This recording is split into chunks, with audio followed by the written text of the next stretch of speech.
Welcome to another FiddleHed fiddle lesson. I'm going to show you some variation ideas for the tune Red River Valley.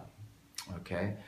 If you don't already know this song on the fiddle, I have a basic video lesson for it, and there's a link to it in the comments field below.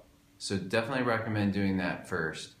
So I'm just going to get started. I'm going to play the whole thing, play some ideas, and then talk about some stuff you can add to it. I'm going to talk first about some more beginner type things you can add, and then maybe some more advanced ideas. I'm just going to kind of noodle with it to start, and then try to remember everything I did magically at the end.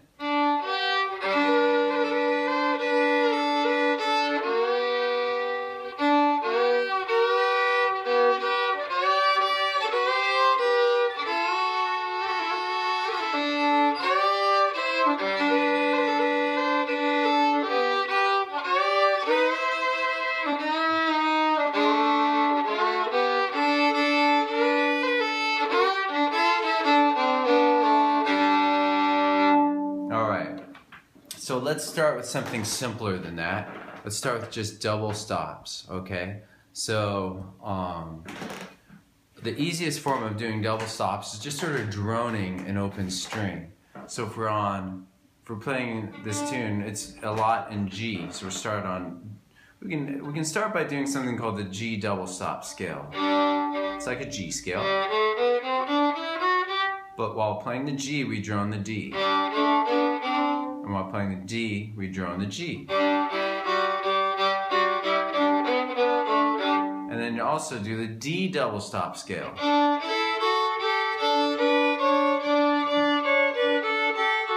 When you're doing like the D double stop scale, your bow stays in one plane, hitting the D and the A all at the same time throughout the scale. G double stop scales in this plane. Doesn't change. So getting that, we can apply those kinds of double stops to the tune, which are easier than double stops where you need two fingers kind of moving. More about that in a moment.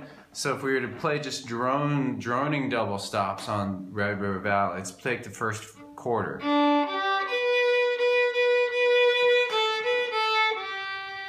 So we're going to play on these first two notes. I'm droning an open G. And then here, I'm droning a D. So far we have.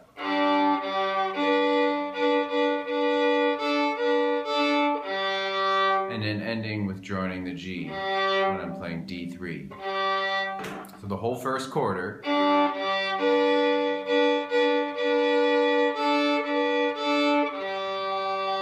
Doing a simple drone like that. I'm going to work through the quarters now.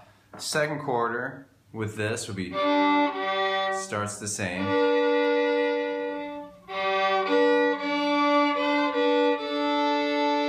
Same idea pretty much all the way through. You're basically playing the open string to the left of the fingered melody.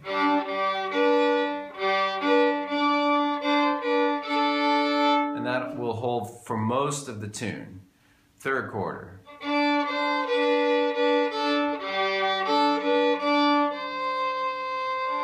I recommend, if you're doing this, to just leave the last note single, because otherwise you have a dissonance. Unless that's what you want.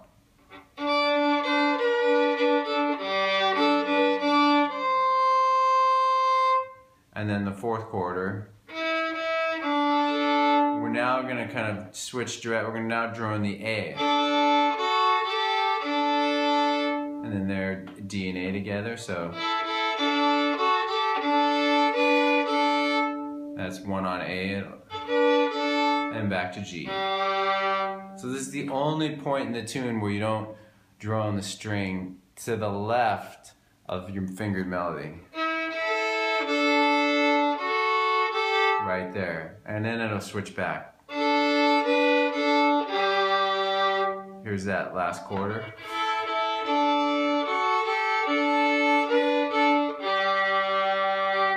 So that's droning with just, double stops with drone double stops. Now with those, you can start to experiment with adding slides, which is fun. And if that's hard, just practice that slide. Then practice the slide in the phrase. Do that a few times.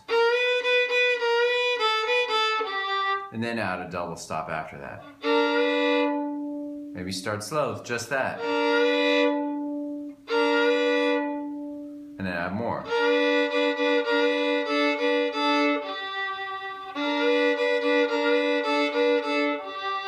Let's move on. So those double stops with slides can be really nice because you have something really dissonant and then it resolves, so you can use it on the third.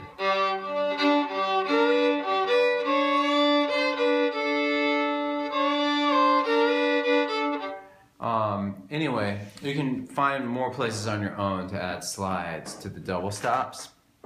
I now want to add some 2-finger double stops for more advanced players.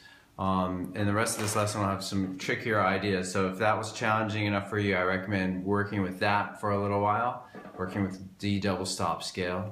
But let's move on. So first phrase again, I'm now going to add 2-finger double stops. So I'm going to add. So for that, the melody is, and I'm going to add 2nd finger on G. And then.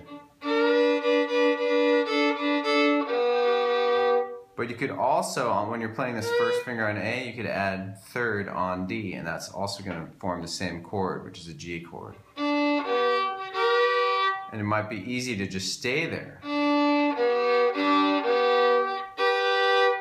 That's a great exercise to get into this.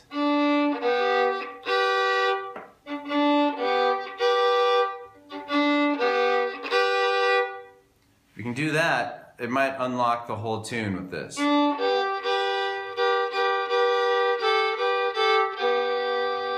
Just practice that a whole bunch.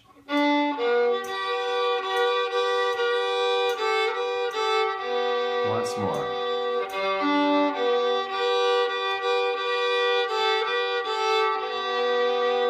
Try sliding it. If you have no problems with that, try sliding 1 finger.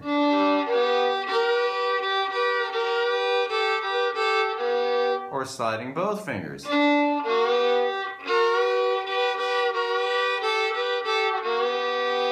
Alright, so each one of those things may require a lot of work and attention. That alone is worthy of hours of practice if you've never tried it. I'm just sliding both fingers on this chord. Alright? If you have trouble with it, just do one at a time.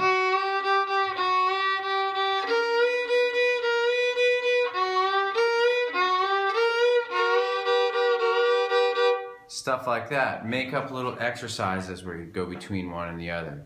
Alright, so you can add those kinds of double stops throughout. I'm just going to kind of talk through them more quickly now. So for that one, I'm playing 3 across D and A strings.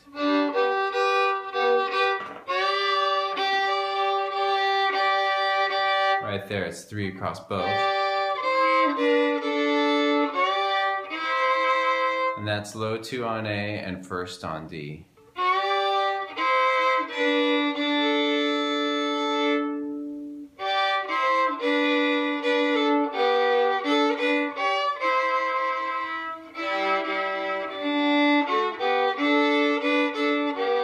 So I think I talked about each individual double stop. Just follow your ear on it. There's theory behind it, and it has to do with what chord you're playing.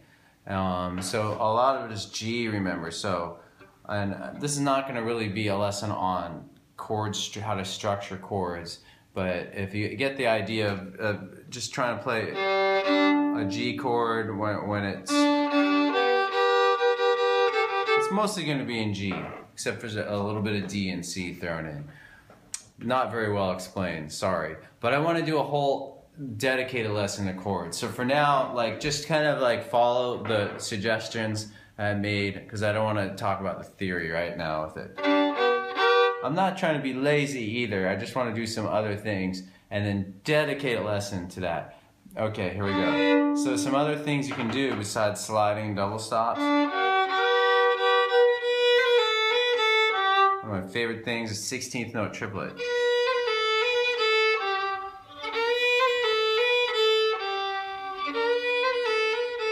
And you can mix and match things. I added a D drone double stop. Now slide it.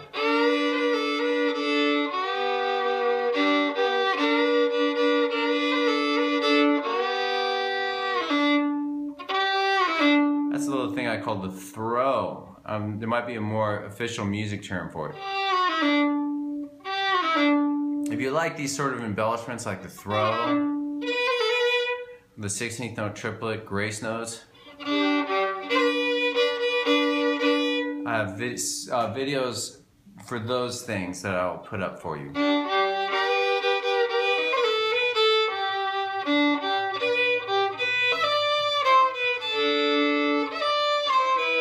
I'm not sure I like that idea.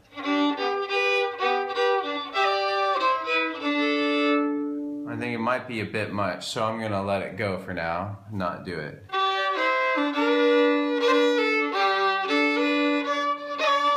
Maybe do it there. So we have the whole third quarter.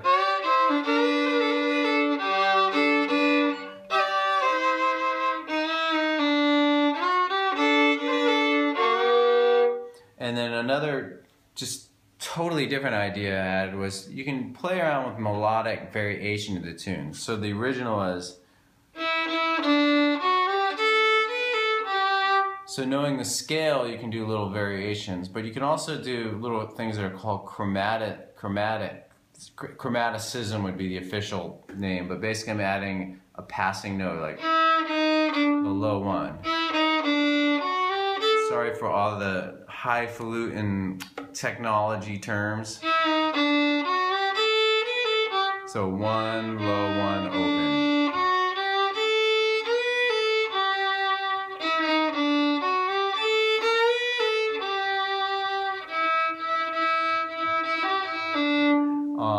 And then the last thing I think I did at the very end of the tune,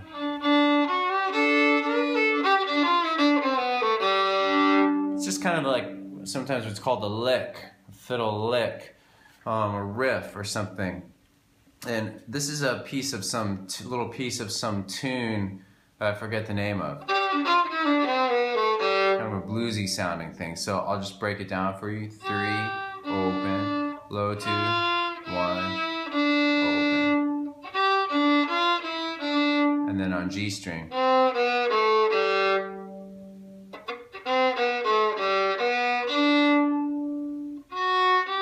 end it. So we have.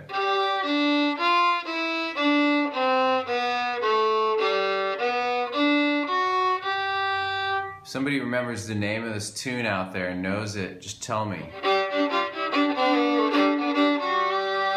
And then that's my little ending riff to kind of end it with a bang. So.